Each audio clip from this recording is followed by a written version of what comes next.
Ministre, la parole est au président Gilles Carrez. Monsieur le Président, chers collègues, Monsieur le ministre des Finances, je veux vous féliciter pour votre talent de prestidigitateur. Votre projet de budget pour 2017 est un festival de tours de passe-passe et d'astuces de comptabilité. Tout ça pour essayer de nous faire croire que le déficit public va descendre en dessous de 3% l'an prochain. Alors votre montage en trompe-l'œil est simple. D'un côté, vous gonflez artificiellement les recettes pour l'année 2017 et de l'autre côté, vous repoussez les dépenses à l'année 2018.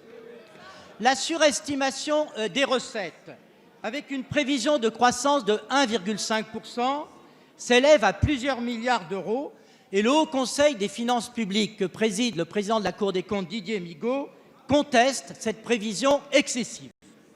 Et près de 10 milliards de dépenses sont reportées sur 2018, car la générosité du président Hollande pour les agriculteurs, pour Alstom, pour les fonctionnaires, cette générosité, à quelques mois des élections présidentielles, elle est financée à crédit. Elle va peser sur les comptes publics, surtout à partir de 2018. Ainsi, le déficit réel de la France en 2017 sera très certainement supérieur à 3%. Ce n'est pas l'opposition qui vous le dit, c'est le Haut Conseil des finances publiques, lui qui est si sérieux. Alors, Monsieur le ministre, permettez-moi de vous demander respectueusement si vous n'êtes pas devenu l'illusionniste en chef de la maison Bercy. Et Monsieur le Président, comme il me reste quelques secondes, je voudrais dire à Madame Touraine que le rétablissement des comptes sociaux est lié à la réforme des retraites faite par François Fillon et Éric Woerth en 2010. Merci. La parole est à Monsieur...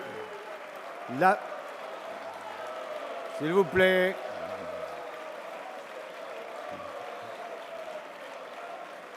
Avec la même énergie, vous allez écouter la réponse de Monsieur Michel Sapin, ministre de l'Économie et des Finances. Merci, Monsieur le Président. Allez, Monsieur le plaît. Président Carrez, je vous ai connu pendant de très nombreuses années, puisque vous siégez soit comme président aujourd'hui, soit comme rapporteur général à la Commission des Finances, comme un homme modéré, raisonnable, utilisant des arguments rationnels. Et là, vous nous démontrez tout le contraire. C'est dommage, ça vous va beaucoup moins bien. Monsieur le Président, s'il vous plaît, allez, on écoute la réponse. Il n'y a aucun subterfuge particulier dans ce budget pour 2017. Il n'y a aucun illusionnisme dans ce budget 2017. C'est un budget sincère. C'est un budget qui continue une politique de diminution des déficits.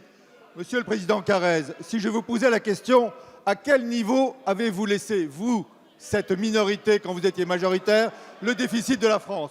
Plus de 5%. À combien allons-nous le porter grâce à des efforts, grâce à une croissance supérieure à en dessous de 3%? Qui fait le travail? Nous. Qui a détérioré la France? Vous. Voilà où est le sérieux.